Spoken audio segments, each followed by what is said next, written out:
You ever stop and think about how our digital world actually gets built? You know, the stuff running behind the scenes? It's not magic, right? It's all about infrastructure. But here's the thing. The way we build and manage that infrastructure has gone through this massive shift. So let's dive in. We're going to look at what's changed, where we are right now, and what's coming next. So, just so you know where all this is coming from, everything we're about to cover is pulled from some really deep industry analysis. This whole explainer is based on Chapter 4 of a big report by Virtualization Options LLC. They're basically mapping out the future of cloud computing all the way to 2026. We're going to zoom in on their key findings about how virtualization itself is, well, growing up. All right, let's start with a question that, if you've been in tech for more than 5 minutes, you've heard this one. It's the classic debate, right? The one that's fueled, I don't know, a million conference talks, team meetings, late night arguments. Are you on team container or are you team VM? For so long, it really felt like you had to pick a side. No middle ground. Yeah, that brings us right into our first section, the old tech rivalry. It really was a binary choice that defined an entire era of IT. You had to choose your champion. So, in one corner, you had virtual machines, or VMs. These were the established heavyweights, rock-solid security, total isolation, super stable. The kind of thing you'd trust with your most critical systems. And then in the other corner, you had containers, the agile challenger. They just burst onto the scene promising crazy speed, flexibility, and efficiency.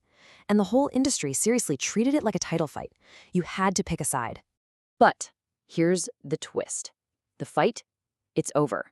And get this, the winner wasn't one or the other. It was a totally new way of thinking. Which brings us to our next section, a new kind of teamwork. We're moving from versus to and. And this quote from the report just nails it. It talks about how the whole virtualization landscape has matured to embrace a synergistic coexistence model. Okay, that sounds a little corporate, I know. But what it really means is, it's not about picking a winner anymore. It's about building a winning strategy that uses the best parts of both. So this table, this is basically the new playbook. The best way to think about it is like a toolbox, right? You wouldn't use a sledgehammer to hang a picture frame. It's the same idea here. Containers, they're your power drill. Super fast, flexible, efficient, absolutely perfect for things like stateless apps and microservices. And virtual machines, well, they're your trusty, reliable hammer, unbeatable for those big, heavy-duty legacy jobs that need that extra security and stability. It's really just about using the right tool for the right job. Okay, so if you're using both VMs and containers, how in the world do you manage all that complexity without losing your mind? Well, the answer is you start building with blueprints. And that's how you tame the chaos, with something called infrastructure as code. So, what even is infrastructure as code? You'll hear people call it IAC.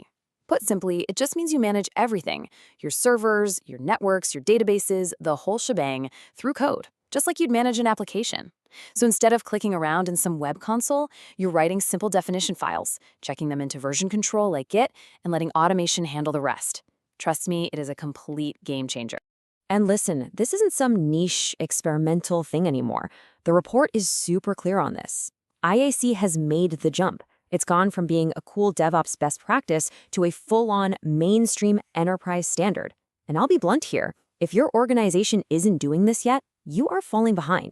So why is everybody jumping on this train? Well, the benefits are they're too good to ignore. Your infrastructure becomes testable.